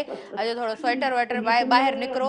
ॿुधूं पिया सीउ जूं लहरूं ऐं हवाऊं बिल्कुलु ऐं सियारो जेको आहे त इंजॉय कनि था, पर ज़बरदस्त। कराची वारे पासे ॾे जेको आहे सियारो दिसंबर जनवरी ताईं पाण खे महसूसु कोन पियो थिए, पर अॼु तमामु घणो सीउ आहे, कल्ह खां हवाऊं आहिनि, त पाण बि सियारे खे इंजॉय कयूं था। ज़बरदस्त ज़बरदस्त, तमामु सुठो। होपफुली त तव्हां बि जेको आहे न सीउ खे इंजॉय कंदो, ॿाहिरि वेंदो, बाक़ाइदे जेको आहे न थधि खे महसूसु कजो ऐं पाण खे ॿुधाइजो त हाणे सियारो अची चुको आहे।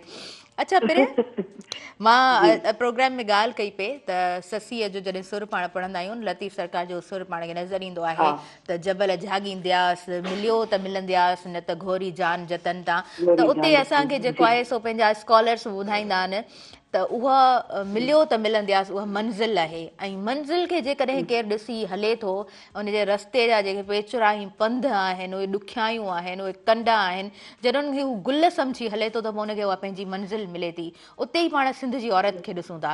मां चाहींदसि त तव्हां हिन ते ॻाल्हायो। हा बिल्कुलु, असुल में जेका ज़िंदगी आहे न, उनजे लाइ मक़सदु तमामु ज़रूरी आहे। बग़ैर मक़सद जे के का बि ज़िंदगी जेका आहे उहा बेकार आहे। तंहिं करे लतीफ़ सरकार ससीअ में या ॿियनि सुरनि में ज़िंदगी जे मक़सद खे जहिड़े तरीक़े सां वाज़े कयो आहे, ख़ासि तौर ते ससीअ जे सुर में, त ज़िंदगी जेका आहे उहा बग़ैर मक़सद जे को बि माण्हू उनखे बहितर तरीक़े सां नथो निभाए सघे पियो। सो इन जे लाइ मक़सदु तमामु ज़रूरी आहे ऐं मक़सद ते हलंदे हलंदे किन माण्हुनि खे पंहिंजे मक़सद जेके उहे कामयाब थींदा आहिनि, उन्हनि जा किन जा न थी सघंदा आहिनि, पर तंहिं हूंदे बि पंहिंजी जेका कोशिशि आहे उहा आख़िर ताईं जारी रखिजे। छाकाणि त जेकॾहिं तव्हां हलंदे हलंदे पंहिंजी मंज़िल ॾांहुं उहो तजुर्बा खणी पाण सां हलो था ऐं रस्ते में ईंदड़ हर ॾुखियाई खे तव्हां मुंहुं ॾियो था कि उहो तसलसल अॻियां जारी बि रही सघे थो। ऐं ख़ासि तौर ते पाण जेकॾहिं पंहिंजे ख़िते जी ॻाल्हि कयूं त हुनमें इंफ़रादी जेका शइ आहे, इंफ़रादी जेका कामयाबी आहे, उहा हासिल मक़सदु न आहे। इज्तिमाही जेके मामला मसइला आहिनि उन्हनि खे हल करण जे लाइ पाण जेको जदोजहद कयूं था, गॾिजी हलूं था, विख विख में हिक ॿिए सां सहकार कयूं था, पंहिंजी धरतीअ जे लाइ, पंहिंजे वसीलनि लाइ, पंहिंजे आईंदे लाइ, पंहिंजी बका लाइ, तारीख़ खे जेको आहे बचाइण जे लाइ, त इहे सभु शयूं असांजा जेके कामयाबियूं आहिनि, केतिरा ई साथी असांजा जेके गॾु हिन सफ़र में आया, के विछड़ी विया, के हलनि था, ऐं हीउ सिलसिलो अञा अॻिते जेको आहे त जारी रहंदो। तंहिं करे का बि जेका स्ट्रगल आहे, कोशिशि आहे, उहा नाकाम न वेंदी आहे, उनजो तसलसल हमेशह बरक़रार रहंदो आहे। ऐं नंढियूं नंढियूं कामयाबियूं कामरानियूं हुन में जेके मिलनि थियूं, इहा कामयाबी आहे, इहा पंहिंजो रिवार्ड आहे हुन सॼी स्ट्रगल जो। बिल्कुलु बिल्कुलु, शेख अयाज़ बि चयो आहे न त विख विख ते पंजोड़ ॾिसी छा शींहं कॾहिं गजगोड़ छॾी आहे, कंहिं बोका बि चंबे बुह में आज़ादीअ जी ओट वती आहे। सो इहे जेके आहिनि न मैसेजिस असांखे ॾाढा ख़ूबसूरत नज़र ईंदा आहिनि, जेके यकीनन असां में हिकिड़ो उत्साह भरींदा आहिनि ऐं वरी हिमत सां पाण उहा जेका जी जी तव्हांजी ॻाल्हि बिल्कुलु सही आहे, जेका मज़ामती शाइरी दौर पाण वटि रहियो आहे, हिन वक़्तु ताईं पाण हिकिड़े उन स्ट्रगल जा जेको पार्ट रहिया आहियूं, हिसो रहिया आहियूं, इहे सभु जेके मिली जुली गॾियल जेका असांजी जदोजहद आहे, कोशिशूं आहिनि, इहे सभु लिंक कनि थियूं हिक ॿिए सां। जेकॾहिं अहिड़ी हुत सां ईंदड़ शाइरी न हुजे ऐं इहे ख़्याल न हुजनि त पोइ स्ट्रगल जेका आहे उहा एतिरी मज़बूती सां अॻिते न वधी सघे, माण्हुनि में जोश जज़्बो वलवलो उहो न थी सघे। ऐं जेका ॾात हूंदी आहे, ॾात खे जेकॾहिं तव्हां ज़ाती तौर ते इस्तेमालु कयो था सिर्फ़ु पंहिंजे ज़ात जे लाइ, त उहा ॾात महदूद थी वेंदी आहे तव्हांजी। पर जेकॾहिं पंहिंजनि जे लाइ, पंहिंजी धरतीअ लाइ, पंहिंजनि माण्हुनि लाइ, पंहिंजनि माण्हुनि जे अहसासनि खे जेकॾहिं तव्हां ॿाहिरि खणी ईंदो इज्तिमाही तौर ते, त साॻी तव्हांजी जेका ॾात आहे उहा ॿिए पर ॿिए में जेका आहे उहा ऐं हर दौर ताईं उहा जगमगाईंदी, चमकंदी। अॼु उहे शाइर असांजे विच न आहिनि, उहे पंहिंजी हयाती पुॼाए विया, पर उन्हनि जो ख़्यालु, उन्हनि जी शाइरी, उन्हनि जो तसलसल अॼु बि तव्हां असांजे ज़हननि में उहो उत्साह बख़्शे थो। ऐं उहा इहा ई वजह आहे जो स्ट्रगल जेका आहे अञा वधीक थींदी वञे थी। ऐं अॼु जो जेको नौजवान आहे उहो तमामु घणो हसास आहे पंहिंजे धरती पंहिंजे वसीलनि जे लाइ ऐं मिड़नी जेके मुसीबतुनि में जेके असां मुब्तला आहियूं हिन दौर में बि उन्हनि मां जेका छुटकारो आहे उहो ई हासिल थी सघे थो। बिल्कुलु बिल्कुलु तव्हां ॾाढी ख़ूबसूरत ॻाल्हि कई। अच्छा पहिरें हूअं त मां अॼु सोचियमि त औरतुनि बाबति ॻाल्हाईंदमि, अक्सर पाण ॻाल्हाईंदा बि आहियूं ऐं हमेशह इहो टॉपिक उहो आहे जंहिं ते पाण खे जेको आहे ॻाल्हाइणु बि घुरिजे, जिथे बि तव्हांखे स्क्रीन मिले थी, जिथे सम्झो था त औरतुनि ताईं आवाज़ु ईंदो त उन्हनि बाबति ॻाल्हाइजे। पर थोरो मुंहिंजे ज़हन में इहो ख़्यालु फिरी आयो त असां जॾहिं तव्हां धरतीअ जी ॻाल्हि कई ऐं पंहिंजी धरतीअ ते जॾहिं पाण नज़र विझंदा आहियूं, हींअर बि थर जो जेको पाण वाक़ियो ॾिठोसीं, वाइल्ड एनिमल्स जो जेको आहे असां वटि को ख़ासि ध्यानु कोन रखियो वेंदो आहे। हिरणी जेको आहे न असां वटि ॾाढो ख़ूबसूरत हुनजो हिकिड़ो तस्वर पाण वटि मौजूदु आहे ऐं हमेशह हुन ते हमला थींदा रहिया आहिनि। मूं कल्ह बि हिकिड़ी वीडियो ॾिठी पे सैफ समय जो बि हुन ते आवाज़ु उथारियो ऐं ॾाढो सुठो हुनजो मैसेज हुयो। मां चाहींदसि त हिन बाबति थोरो तव्हां ॻाल्हाइजो। हा तारा, इहे जेके बि मामला आहिनि न इहे असां सभिनी जा जेके तमामु वेझा इंसानी ज़िंदगीअ सां ऐं ख़ासि तौर ते तारीख़ सां, ॿियो असांजी जेका सकाफ़त आहे या धरतीअ ते जेका बि जीवत आहे इहा सॼी जेको आहे त हिक ॿिए सां जुड़ियल आहे। ऐं जानवरनि जो कत्लेआम या नसलकशी ऐं ख़ासि तौर ते जेके असां वटि जंगली जानवर आहिनि उन्हनि जी नसलकशी ऐं उन्हनि ते जेके पूरो हिकिड़ो फिनामिना हिकिड़ो जुड़ियल आहे। ख़ासि तौर ते जेके थर वारे पासे ॾिसो कॾहिं मोर जेके आहिनि त उहे तव्हांखे जॻह ते मरंदे नज़र ईंदा, या जेको आहे हिरणीअ जी जीअं तव्हां कत्लेआम ॿुधायो था त शिकार करे हुनखे ख़ुशि बि थींदा, पोइ सोशल मीडिया ते जेके पिक्चर्स हाईलाइट थींदियूं, तमामु घणो नुक़सानु आहे, ग़लति अमल आहे, हुनजी मज़म्मत कजे थी, इहे न थियणु घुरिजे। ऐं वाइल्ड लाइफ डिपार्टमेंट खे हिन ते ज़रूरु अमल दरामद करणु खपे, एक्शन वठणु खपे ऐं गॾो गॾु हितां जा जेके मक़ामी माण्हू आहिनि उन्हनि खे ज़रूरु आवाज़ उठाइणु घुरिजे। ऐं पाण सभु हिन ॻाल्हि जी मज़म्मत कयूं था। खीरथर जबल ते बि तव्हां ॾिसो त जेका जंगली जीवत आहे उहा ॾींहों ॾींहुं घटि बि वञे थी ऐं उते बि हुननि जो जेको शिकार आहे उहो तमामु घणी तइदाद में कयो वञे थो, जेका इंतिहाई गंभीरता वारी ॻाल्हि आहे। ऐं मेला असां वटि तमामु घणी घणी सूंहं ऐं सकाफ़त ॾिसो रहिया आहिनि, उन्हनि जो अॼु तव्हां असरु ॾिसो त छा लॻो पियो आहे। जेकॾहिं अहिड़े तरीक़े सां वाइल्ड लाइफ ख़तमु थींदी रहंदी त पाण नुक़सान में पइजी वेंदासीं, छाकाणि जो कुदरती निज़ाम आहे, फितरी निज़ाम आहे, सभु हिक ॿिए सां जुड़ियल आहिनि, इंसान जानवर ऐं ॿूटा हिक ॿिए सां जुड़ियल आहिनि। सही ॻाल्हि आहे। असां वटि जेको परदेसी पखियुनि जो अचण ई घटि थी वियो आहे, घणा ई हुन में फैक्टर्स आहिनि, पर उन्हनि खे मारणु, उन्हनि ते हमला करणु, असांजो वाइल्ड लाइफ साइट जॾहिं नज़र पवे थी त उते जेतिरियूं कोताहियूं नज़र अचनि थियूं, हक़ीक़त में ॾाढो दुख थिए थो। पर उन सॼे ते पाण खे हिकिड़ी ॻाल्हि माफ़ कजो, मां तव्हांजे ॻाल्हि कटियां थी, हिकिड़ी ॻाल्हि मां तव्हांखे ॿुधायां, जेको बि हिन वक़्त ताईं ॾिठो वियो आहे त हिते जेको आम माण्हू आहे, जेको हितां जो माण्हू आहे, उहो जेको ॿाहिरां पखी अचनि था या जेके जंगली जानवर आहिनि, हा पर मूं चयो पियो त हिते जेके मक़ामी माण्हू आहिनि उहे उन्हनि जो ॾिठो वियो त उहे जेके ॿाहिरां आयल जानवर आहिनि, पखी आहिनि, उन्हनि जी तमामु घणी हिफ़ाज़त कनि था, पालनि था, बचनि वांगुरु पालनि था। इहे स्टोरीज़ बि पाण ॾिठियूं आहिनि। वेझड़ में बि हिकिड़ो जेको आहे वाक़ियो पाण ॾिठोसीं, जंहिंमें हिकिड़ो मुहाणो उहो के परदेसी पखी खे पाले थो, बचनि वांगुरु पाले थो, हुनजी हिफ़ाज़त करे थो। इहे जेके इंसान दुश्मन जेके गिरोह आहिनि हिते, जिन जो धरतीअ सां को वास्तो नाहे, या ॿाहिरां आयल जेके हिते माण्हू अची आबाद थियनि था, जेके रहज़न ज़हन रखनि था पंहिंजो, से पखियुनि जो ऐं जानवरनि जो शिकार कनि था। इहा ॻाल्हि हाईलाइट थी करे पोइ आङुर खॼे थी त हिन सूबे में अहिड़े तरीक़े सां ई वर्ताव कया था वञनि। तंहिंजे करे पाण सम्झूं था त जेको तव्हांजो मक़ामी माण्हू आहे उहो फितरत सां तमामु घणो वेझो आहे, हुन सां तमामु घणो प्यार करे थो ऐं फितरत सां हुनजो लाॻापो तमामु घणो गहरो आहे।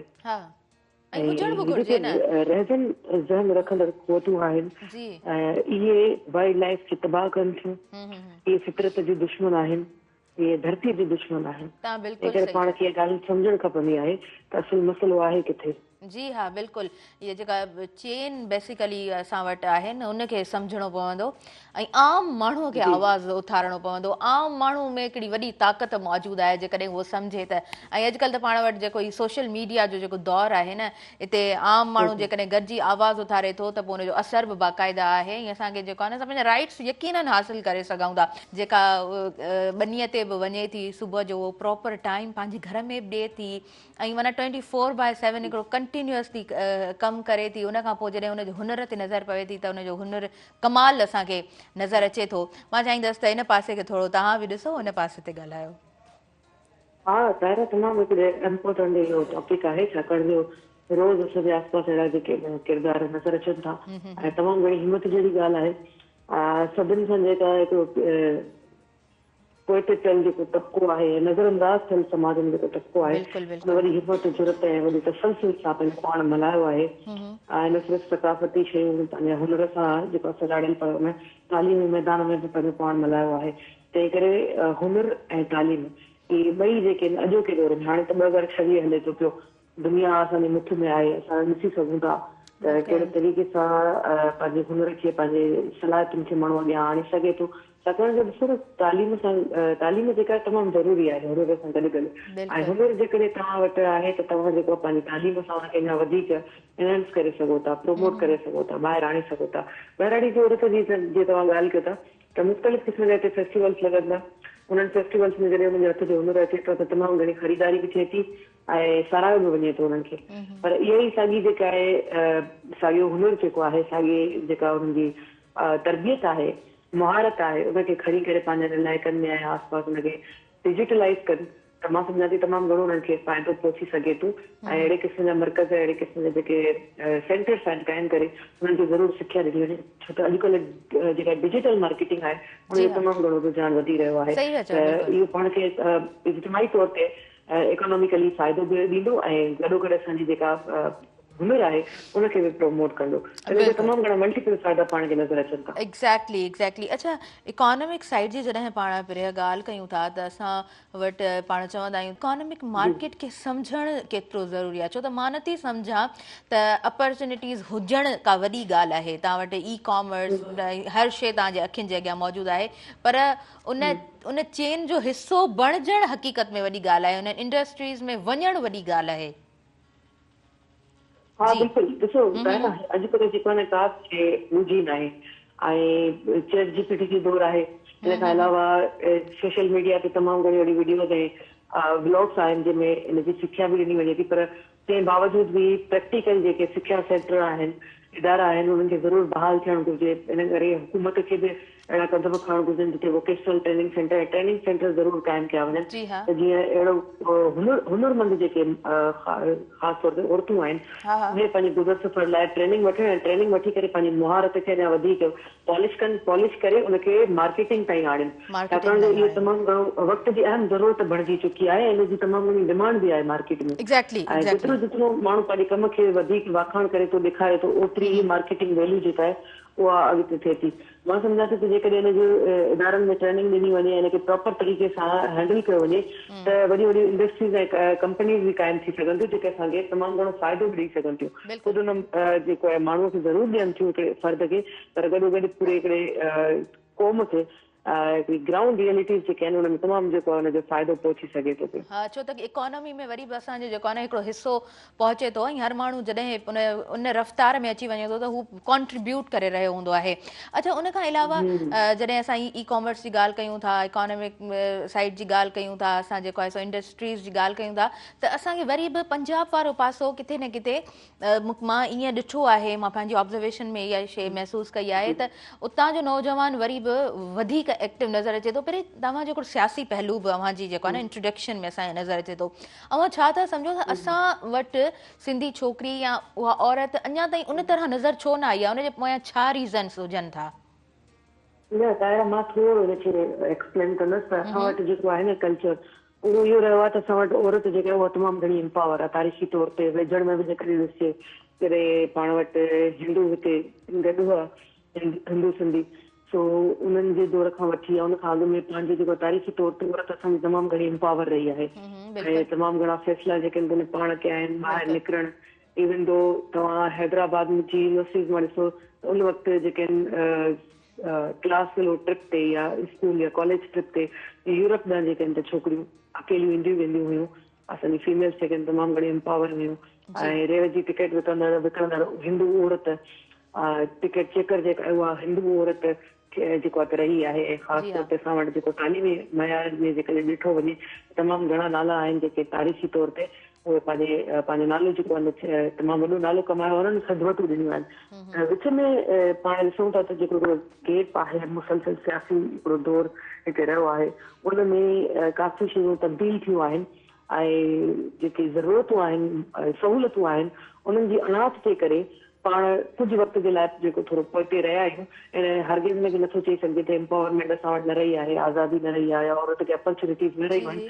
इहे हथु वठी करे हिननि सॼे माहौल खे क्रिएट कयो वियो आहे। पंजाब जी जेकॾहिं तव्हां ॻाल्हि कयो था त मां जेका हींअर ॻाल्हि कई त इदारा क़ाइमु थियणु घुरिजनि, ट्रेनिंग सेंटर्स हुजनि त जीअं उहे पंहिंजे हुनर खे, पंहिंजे जेके एक्सपर्टीज़ आहिनि उन्हनि खे वधीक प्रमोट करे सघनि, इनहेंस करे सघनि। पॉलिश थी करे जॾहिं ईंदो मैदान में, मार्केट में, त उन्हनि जा रस्ता बि खुलंदा आहिनि। पूरो पूरो ग्रुप हूंदो आहे जेको उन्हनि सभिनी शयुनि खे अॻिते खणी हलंदो आहे। पूरी स्ट्रेटेजिकली मॉडल ठहियल आहे। तो हिते जेकॾहिं उहे आहिनि, तंहिंजे करे असां ॾिसूं था त काफ़ी ज़रूरतमंद जेके असांजी औरतूं आहिनि उहे घरनि ताईं महदूद आहिनि, या पोइ उहे मार्केट ताईं उन्हनि जो जेको कमु आहे उहो नथो अची सघे पियो।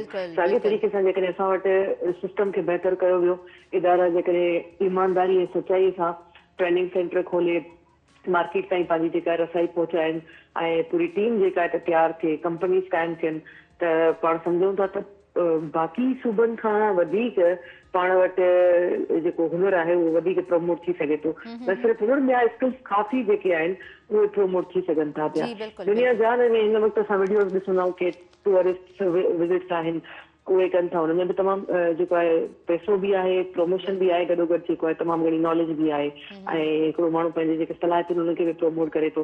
गॾोगॾु हथ जे हुनर में तव्हां ॾिसो, हुनमें बि तमामु घणी प्रमोशन थिए थी। खाधे पचाइण में तव्हां ॾिसो रेसिपीज़ वग़ैरह, इहो बि तमामु हिकिड़ी सलाहियत आहे, तमामु बहितर सलाहियत आहे जंहिंखे माण्हू ॿाहिरि आणे सघे थो ऐं हिन बि पंहिंजे पाण खे पेश करे सघे थो। नवां आइडियाज़ में क्रिएटिविटी पूरी दुनिया ताईं उनखे अॻियां आणे सघे थो पियो। त अहिड़े क़िस्म जे करे सेंटर पाण वटि क़ाइमु थियनि ऐं मैनेजमेंट मथां खां जेका आहे गवर्नमेंट इन्हनि खे क़दम खणे थी ऐं सहूलियतूं ॾिए थी, त इन सॼी शइ खे हिकिड़ी हथी बि मिलंदी। गॾोगॾु जेके घरनि में वेठल असांजूं अदियूं भेनरूं आहिनि उहे अॻिते ईंदियूं।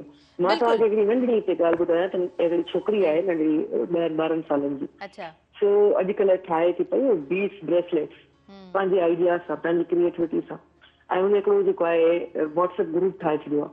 उन व्हाट्सएप ग्रुप में जेके बि हुनजे ओड़े पाड़े वारियूं आहिनि उहे उन सां जेके फ्रेंडशिप में आहिनि ऐं उहे उन ते पंहिंजो कमु रखंदी आहे। उतां ख़रीदारी थींदी आहे, न सिर्फ़ु ऐसी ताईं पर दुकाननि ताईं बि हुनजो जेको मटीरियल आहे उहो वञे थो ऐं उतां हुनखे इनकम जनरेट थिए थी।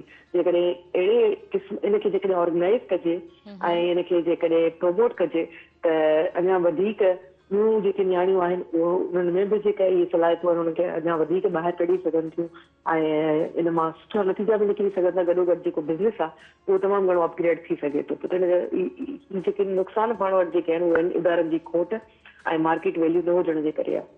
बिल्कुलु बिल्कुलु, तव्हां बिल्कुलु दुरुस्त फरमायो।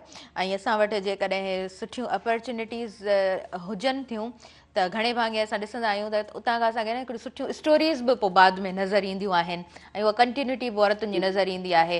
मिडिल मैन जेकॾहिं उन बिज़नेस मां विच मां ख़तमु कयो वञे न ऐं डायरेक्ट जेका डीलिंग आहे उहा औरत पाण करणु शुरू करे त पोइ हुनखे ज़ाहिरी ॻाल्हि आहे हिकिड़ो सुठो फ़ाइदो मिलंदो।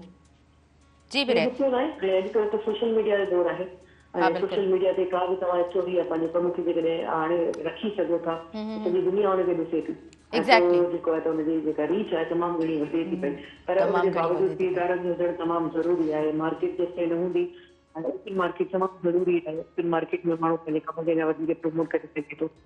फिल वक़्तु जेको असां सिनेरियो ॾिसूं था उहो ॾुखियो ज़रूरु आहे पर नामुमकिन न आहे। ऐं जदोजहद सां, कोशिशि सां ऐं अहिड़े क़िस्म जे हाणे पाण डिस्कशन कयूं था, हीअ डिस्कशन सिर्फ़ु असां ऐं तव्हांजे विच में न आहे, हीअ जेको आहे जेके जेके प्रोग्राम खे ॾिसनि था उन्हनि ताईं सॼी डिस्कशन वञे थी त हिन मां आइडियाज़ जनरेट थींदा, ख़ुदि असांखे बि सिखण लाइ मिलंदो। कमेंट ईंदा आहिनि गुफ़्तगू खां पोइ, उन मां असांखे बि सिखण लाइ मिलंदो। काफ़ी शयूं असांखे बि ख़बर न आहिनि जेके मार्केट जे हवाले सां, उन्हनि जे हवाले सां आइडियाज़ ईंदा त हिन वक़्तु किथे किथे कहिड़ो कमु थी रहियो आहे, हिनखे कीअं वधीक मार्केट ताईं पहुचाइजे, कहिड़ा इदारा आहिनि जेके हिन ते कमु करे सघनि था ऐं छा तरीक़ेकार आहे। त इन सां तमामु सुठो जेको आहे हिकिड़ो असांखे बेनिफिट मिली सघे थो। हा बिल्कुलु, तव्हां सही पिया चओ। The world is under your finger print चयो वेंदो आहे न, त दुनिया जेको आहे सो तव्हांजे साम्हूं आहे। ऐं तव्हां यकीनन असां जॾहिं सोशल मीडिया जी ॻाल्हि कयूं था डिफरेंट कोर्सिस असांजे साम्हूं आहिनि, आराम सां तव्हां घर वेठे बि सिखी सघो था ऐं पंहिंजो जेको आहे न बिज़नेस घर वेठे बि आराम सां रन करे सघो था। ऐं असांखे सुठा नंढा नंढा बिज़नेसिस नो डाउट नज़र बि अचनि पिया। अच्छा, उन खां अलावा अव्हां एडवोकेट आहियो ऐं जेकॾहिं औरतुनि जी ॻाल्हि कजे थी त एडवोकेसी में हिन वक़्तु असांखे केतिरियूं ई छोकिरियूं नज़र अचनि थियूं। पहिरें तव्हां कहिड़ा केसिस ॾिसो थियूं, प्रैक्टिस कीअं हली रही आहे ऐं घणे भाङे कहिड़ा केसिस जेको आहिनि उहे अव्हांखे ॾिसण जे लाइ मिलनि था? हिन वक़्तु जेका आम असां वटि थिंकिंग आहे, सोच आहे, हिकिड़ो ॾिसो था रेशो फैमिली केसिस जा तमामु घणा केसिस अचनि था।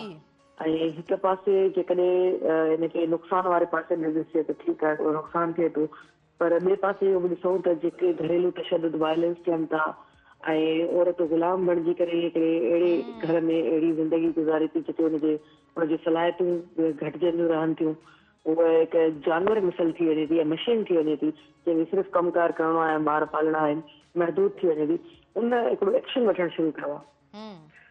ऐं सिर्फ़ु तलाक जा केसिस, पर हू जेको पंहिंजी मेंटेनेंस, पंहिंजे डावरी अमाउंट्स, इन्हनि सभिनी जा केस करे पंहिंजा हक़ वठणु हाणे उहा ॼाणे थी ऐं तमामु घणी इम्पावर थी वई आहे, सम्झ अची वई आहे त कहिड़े तरीक़े सां कानूनी मदद सां हू पंहिंजा राइट्स जेके आहिनि उहे हासिल करे सघे थी। तंहिं करे हिकु पासे इहो फ़ाइदो बि थियो आहे, तमामु जेके नौजवान छोकिरियूं आहिनि उहे बि कोर्ट्स में अचनि थियूं, पंहिंजा केस खणी करे मशवरा कनि थियूं वकीलनि सां ऐं सुठी उन्हनि खे मोट मिले थी ऐं सुठी स्ट्रगल कनि थियूं।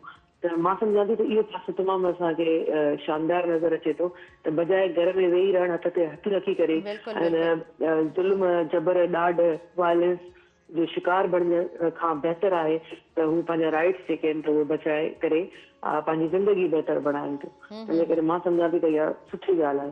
हा, कुझु क्रिटिकल केसिस बि आहिनि, उनखे पाण सपोर्ट नथा कयूं पिया, हुनमें वरी कानूनी जेके पेचीदगियूं आहिनि उन मुताबिक़ हुनखे हल करणो पवंदो आहे। कुझु शयूं जेके आहिनि त उहे नेगेटिव बि वेंदियूं आहिनि, कुझु अजायूं बि हूंदियूं आहिनि, सो उनखे कानूनी तरीक़े सां उनखे हैंडल करणो पवंदो आहे। बिल्कुलु बिल्कुलु। पहिरियों सवाल त काफ़ी सारा मूं वटि आहिनि, पर वक़्त जूं घड़ियूं मूंखे वधीक इजाज़त कोन पई ॾियनि, सो मां तव्हां खां मैसेज वठंदमि। इन दी एंड तव्हांजो छा मैसेज आहे? इहो आहे त पंहिंजी सलाहियतुनि ते तमामु घणो जेको आहे त यकीन रखिजे, उन्हनि खे हर वक़्तु पॉलिश कजे, अपडेट रहिजे ऐं ख़ासि तौर ते हिकिड़ी ॻाल्हि ज़रूरु यादि रखणु घुरिजे सभिनी खे।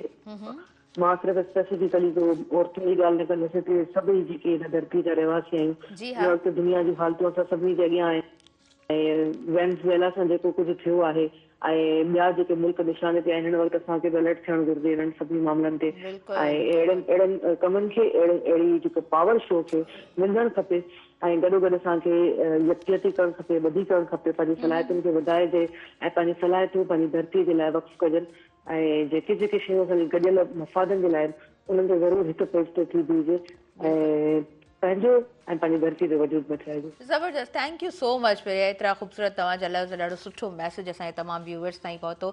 थोरो डिस्कशन हुयो पर ॾाढो यूज़फुल हुयो। तव्हां असांखे टाइम ॾींदा आहियो, तव्हांजी महिरबानी। सुबुह मेहरान जो ही मंच हमेशह पहिरियों अव्हांजो पंहिंजो मंच रहियो आहे ऐं अव्हां हमेशह लबैक चई करे शामिल थींदा आहियो, सो ॿीहर आऊं शुक्रगुज़ार आहियां तव्हांजे वक़्तु ॾियण जी। पहिरियों जो कमु मूंखे ॾाढो सुठो लॻंदो आहे, उन जी जेका रवानगी आहे न, ॻाल्हाइण जो जेको अंदाज़, सिंधी जेका ठेठ ॻाल्हाईंदी आहे, जेका सिंधी उहा ख़ूबसूरती सां ॻाल्हाईंदी आहे, मूंखे ॾाढी पहिरियों जी सिंधी वणंदी आहे।